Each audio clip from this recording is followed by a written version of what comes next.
Hello everyone, welcome back to my channel. आज की इस वीडियो में मैं आप लोगों के लिए लेकर आई हूँ एसबीआई पीओ का सेल्फ गिवन एग्ज़ाम एनालिसिस। इस वीडियो में मैं आप लोगों के साथ अपना पर्सनल एक्सपीरियंस बताने वाली हूँ कि मैंने एग्ज़ाम दिया, उसमें किस टॉपिक से कितने क्वेश्चंस रहे थे, उनका लेवल क्या था, मेरे अटेम्प्ट्स क्या थे और मेरे पर्सनल एक्सपीरियंस के हिसाब से क्वेश्चन का लेवल क्या था। और साथ ही एग्ज़ाम के लिए कुछ टिप, अगर आप एग्ज़ाम दे रहे हैं या फिर दे चुके हैं या फिर फ्यूचर में देना चाहते हैं, एसबीआई की तैयारी करना चाहते हैं, तो ये वीडियो आप लोगों के लिए काफ़ी ज़्यादा हेल्पफुल होगा। वीडियो को पूरा एंड तक ज़रूर देखिएगा। तो आज जो मेरा एग्ज़ाम था वो मेरे होम से काफ़ी ज़्यादा दूरी पर था। 1 बजे का मेरा रिपोर्टिंग टाइम था, जिसके लिए मुझे सुबह 10 बजे ही निकलना था। ट्रेन का रूट था, काफ़ी ज़्यादा समय लग गया और मैं घर वापस शाम को 7:30 बजे आई हूँ। इसकी वजह से ये वीडियो जो है काफ़ी देर आ रहा है, तो आप लोग इस पे कोऑपरेट कीजिएगा। तो स्टार्ट करते हैं एनालिसिस। सबसे पहले बताना चाहूँगी इंग्लिश सेक्शन के बारे में। ये मैंने मेमोरी के हिसाब से कुछ लिख के रखा है, मतलब मुझे जो जो याद था वो सारे क्वेश्चंस किस टॉपिक पे थे वो सारे मैंने लिख के रखे हैं। तो इंग्लिश की अगर बात करें तो इंग्लिश में आपके 30 क्वेश्चन थे, जिसमें आपका सेक्शनल टाइम था 20 मिनट का। इसमें आपको एक पैसेज दिया हुआ था। जो पहला क्वेश्चन मेरे सामने आया था वो पैसेज था, जिसमें रीडिंग कॉम्प्रिहेंशन का था। ये रीडिंग कॉम्प्रिहेंशन टॉपिक से था, जिसमें 10 क्वेश्चंस पूछे गए थे।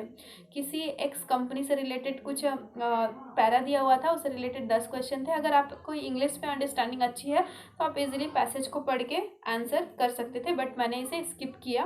काफ़ी ज़्यादा लंबा पैसेज था, टाइम टेकिंग था, इसलिए मैंने इसे स्किप किया। इसके अलावा नेक्स्ट है 5 वर्ड रिप्लेसमेंट के क्वेश्चन, जिसमें आपका एक सेंटेंस दिया हुआ था, जिसमें कुछ वर्ड जो है वो बोल्ड में दिए हुए थे और उन्हें रिप्लेस करना था, मतलब वो मिसप्लेस थे, उन्हें सही जगह पे अरेंज करना था। वो आपको ऑप्शन में दिए हुए थे और अगर सारे वर्ड सही जगह पे हैं तो नो करेक्शन रिक्वायर्ड का ऑप्शन भी था 5 ऑप्शन में से। इसके अलावा फिलर्स थे, एक पैसेज था जिसमें कुछ खाली जगह दिए हुए थे, उसमें आपको फिल करना था वर्ड। इसमें मुझे लगता है 6 से 7 क्वेश्चन थे। इसके अलावा फाइंड करेक्ट सेंटेंस का क्वेश्चन था, जिसमें 4 सेंटेंस दिए हुए थे, जिसमें जो भी ग्रामेटिकली था वो आपका आंसर था। और अगर सारे करेक्ट थे तो ऑल करेक्ट, या फिर नन ऑफ, अगर कोई करेक्ट नहीं है तो नन ऑफ दीज करेक्ट, ऐसे ऑप्शन में थे। तो इस टॉपिक से आपके 5 क्वेश्चन रहे होंगे। और मिसलेनियस 2-3 क्वेश्चन थे, मैंने विजिट नहीं किया। मैंने टोटल 26 अटेम्प्ट किए हैं इंग्लिश में। लास्ट में जब टाइम बचा था तो मैंने पैसेज के भी क्वेश्चंस किए थे। तो टोटल 26 अटेम्प्ट किए हैं। इंग्लिश का लेवल जो मैं कहूँगी मॉडरेट था पीओ के हिसाब से, तो अच्छा रहा। अगर आपकी अंडरस्टैंडिंग अच्छी है इंग्लिश में तो आप इजीली 20+ कर सकते थे। इसके अलावा क्वांट की बात करें तो क्वांट में आपका सबसे पहला टॉपिक मेरे स्क्रीन पे आया था, वो था रॉन्ग नंबर सीरीज़ का। 5 रॉन्ग नंबर सीरीज़ के क्वेश्चन थे। ये मॉडरेट था, थोड़ा लेंदी था, टाइम टेकिंग था। इसके अलावा क्वाड्रेटिक इक्वेशन के 4 से 5 क्वेश्चन थे। ये ईजी मैं कहूँगी, काफ़ी ज़्यादा ईजिली बन गया था। इसके अलावा एक DI था जो कि पाई चार्ट था, जिसमें 5 दिए हुए थे ABCDE। एक पाई था, उसमें 5 ABCDE वेरिएबल थे और उसमें 5% उनका दिया हुआ था। और नीचे दिया हुआ था कि सी का जो है परसेंटेज का वैल्यू दिया हुआ था 120। ठीक है, तो इसके हिसाब से बाकी के वैल्यू आपको निकालने थे ABCDE के। उसके अलावा उसके बेस 5 क्वेश्चन थे, काफ़ी ज़्यादा इजी था, आप इजीली कर सकते थे DI। इसके अलावा एक DI था बार ग्राफ का, जिसमें ABC 3 कंपनीज दी हुई थी जो कि कॉयल बनाते थे, प्राइमरी एंड सेकेंडरी। इससे रिलेटेड आपके 5 क्वेश्चन थे। आपका जो DI था, जो बार ग्राफ था, काफ़ी ज़्यादा इजी था, मतलब देखने में काफ़ी ज़्यादा ये इजी लग रहा था, बट उससे रिलेटेड जो क्वेश्चन थे वो थोड़ा लेंदी थे, मतलब थोड़े ज़्यादा कॉम्प्रिहेंसिव टाइप थे, तो आपको पढ़ के बनाना था, तो वो भी इजी ही मैं कहूँगी। इसके अलावा अर्थमेटिक के क्वेश्चन थे, 10 से 12 क्वेश्चन रहे होंगे। मैंने अर्थमेटिक के सारे क्वेश्चन स्किप किए क्योंकि टाइम ही नहीं बच पाया था, लेकिन मैंने अर्थमेटिक के क्वेश्चन रिव्यू किया जल्दी जल्दी में। क्वेश्चन सिर्फ देखा बट बनाया नहीं। तो मेरे जो क्वांट में अटेम्प्ट रहे हैं वो 23 रहे हैं। ठीक है, तो अर्थमेटिक के जो किस किस टॉपिक से क्वेश्चन थे वो मुझे याद है तो मैं बता सकती हूँ। एक एज बेस्ड क्वेश्चन था, वो मैंने ट्राई भी किया था, लगभग मैंने ट्राई किया था 30 to 35 सेकेंड उसे दिया था, बट वो मुझसे सॉल्व नहीं हुआ, तो फिर मैंने उसे स्किप किया। इसके अलावा पार्टनरशिप का एक क्वेश्चन था, वो मुझसे सॉल्व हो गया था। पार्टनरशिप का क्वेश्चन था, स्पीड डिस्टेंस टाइम का क्वेश्चन था, और एक क्वेश्चन था वर्क एंड टाइम का, और हाँ सिंपल इंटरेस्ट कंपाउंड इंटरेस्ट का क्वेश्चन था। और बाकी के क्वेश्चन मुझे याद नहीं है, मैंने सारे क्वेश्चन विजिट नहीं किए थे। क्वांट में मेरा 23 अटेम्प्ट रहा है। क्वांट का लेवल थोड़ा मॉडरेट था, थोड़ा कैलकुलेटिव था, बट पीओ के हिसाब से ठीक था। और रीजनिंग की अगर बात करें तो रीजनिंग का सेक्शन मुझे सबसे अच्छा लगा, और हर बार ही लगता है रीजनिंग मेरा हमेशा से फेवरेट सब्जेक्ट रहा है। तो रीजनिंग में सिलॉक्स के 4 से 5 क्वेश्चन देखने के लिए मिले। मैं कहूँगी 4 ही थे शायद, आई एम नॉट श्योर। और 4 क्वेश्चन थे। सिलॉक्स का भी क्वेश्चन जो था वो इजी था। इसके अलावा बॉक्स पजल थे जिसमें 9 लोग थे, उसे आपको अरेंज करना था, वो भी इजीली अरेंज हो गया था। 5 क्वेश्चन इसमें थे। मंथ बेस्ड एक पजल था जिसमें सितंबर, अक्टूबर, नवंबर 3 मंथ दिए हुए थे, और 2 डेट्स था उसमें, 11 और 22। इसमें 6 लोग थे जिसे आपको अरेंज करना था।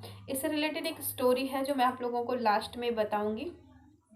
और एक पजल था जो हाइट बेस्ड था, इसमें 3 क्वेश्चन रहे होंगे, 3 से 4 रहे होंगे।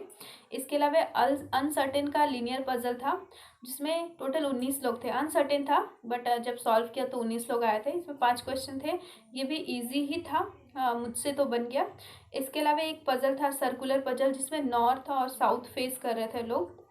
तो ये क्वेश्चन मैंने पढ़ा बट मुझे लेंदी लगा और टाइम कम था, तो इसे मैं स्किप करके आगे बढ़ गई। ब्लड रिलेशन के आपके 3 क्वेश्चन थे, इजी ही थे। और कैरेक्टर, एक वर्ड दिया हुआ था कैरेक्टर, इसको पेयर करना था, इस पर एक क्वेश्चन था। ऑड वन आउट का एक क्वेश्चन था, ये भी मैंने स्किप किया था। और लीनियर में 5 पजल के क्वेश्चन थे, मतलब 5 लोग थे जो 5 अलग अलग तरह के फल पसंद करते थे। लीनियर में था सारे लोग नॉर्थ की तरफ फेस कर रहे थे, ये भी पजल इजी था, इस पे बेस 5 क्वेश्चन थे। तो लगभग 35 क्वेश्चन मैंने आप लोगों को बता दिया। ऑड वन आउट तो मैंने स्किप किया था। और ये जो मैंने बताया कि लास्ट में स्टोरी बताऊंगी मैं मंथ बेस्ड का, तो मैं बता दूँ, लास्ट में मैंने देखा सिर्फ मेरे पास 2 मिनट बचे हुए थे, और मेरे पास क्वेश्चन के नाम पे थे, वो मैंने आप लोगों को बताया नॉर्थ साउथ फेस करने वाला circular puzzle, circular sitting arrangement. और एक क्वेश्चन था जो मंथ बेस्ड मैंने बताया सितंबर, अक्टूबर और नवंबर। तो मैंने जब नॉर्थ साउथ वाला देखा तो मुझे लगा ये थोड़ा लेंदी है, तो मैं उसके शिफ्ट करके आगे गई। और मंथ बेस्ड वाला मैंने देखा तो मुझे लगा कि ये मैं सॉल्व कर सकती हूँ कम टाइम में, तो मैं उसे सॉल्व करने लगी। ऑलमोस्ट क्या मतलब पूरा ही पजल मुझसे कंप्लीट बन गया था। बस मुझे स्क्रीन पे देखना था और क्वेश्चन पढ़ के आंसर टिक करना था, बट स्क्रीन जो है ऑफ हो गया था। मुझे बहुत ज़्यादा अफसोस हुआ कि मैंने 5 क्वेश्चन गवा दिए। बहुत देर तक मैं रफ सीट पे जो मैंने सॉल्व किया था वो देखती रही, बट अब अफसोस करने से क्या, ऐसा होता है। तो 5 क्वेश्चन मेरे से छूट गए। मैंने रीजनिंग में अटेम्प्ट किए हैं 23, इसमें मेरे क्वेश्चन अटेम्प्ट हो सकते थे 28, बट 23 ही हुए, 5 मैं कर नहीं पाई। टोटल मेरे अटेम्प्ट रहे हैं 72। रीजनिंग और मैथ्स की एक्यूरेसी मैं कहूँगी 100%, इंग्लिश की एक्यूरेसी नहीं बता सकती। और ये मेरा SBI PO का फर्स्ट एग्ज़ाम था, इससे पहले मैंने SBI कभी नहीं दिया, SBI PO नहीं दिया। मैं डरती थी कि मेरी तैयारी उस लेवल की नहीं है, मैं सिर्फ क्लर्क के एग्ज़ाम्स देती थी। कुछ टाइम पहले मैं PO का फॉर्म भरना स्टार्ट की हूँ, बट SBI के क्वेश्चन थोड़े मॉडरेट आते हैं, इसलिए मैंने SBI का फॉर्म कभी फिल नहीं किया था। ये मेरा फर्स्ट अटेम्प्ट था। तो एक टिप आप लोगों के लिए कि अगर आप भी सोच रहे हैं, प्रिपेयर कर रहे हैं, तो आप लोगों को लगता है कि सिर्फ क्लर्क का ही एग्ज़ाम दूंगी, उतने तक की ही तैयारी है, तो ये बिल्कुल गलत चीज़ है। मैंने एग्ज़ाम दिया, मैं अपने पर्सनल एक्सपीरियंस से बता रही हूँ। एग्ज़ाम का लेवल बहुत हाई नहीं था, IBPS से थोड़ा हाई बोल सकते हैं। तो आप उस लेवल की तैयारी करते हैं तो एक्सपीरियंस लेने के लिए एग्ज़ाम ज़रूर दे सकते हैं, ज़रूर दीजिए, डर के आगे जीत है। तो एग्ज़ाम देते रहिए, हर तरह की एग्ज़ाम दीजिए, ज़रूर आपका सिलेक्शन होगा। All the best, thank you.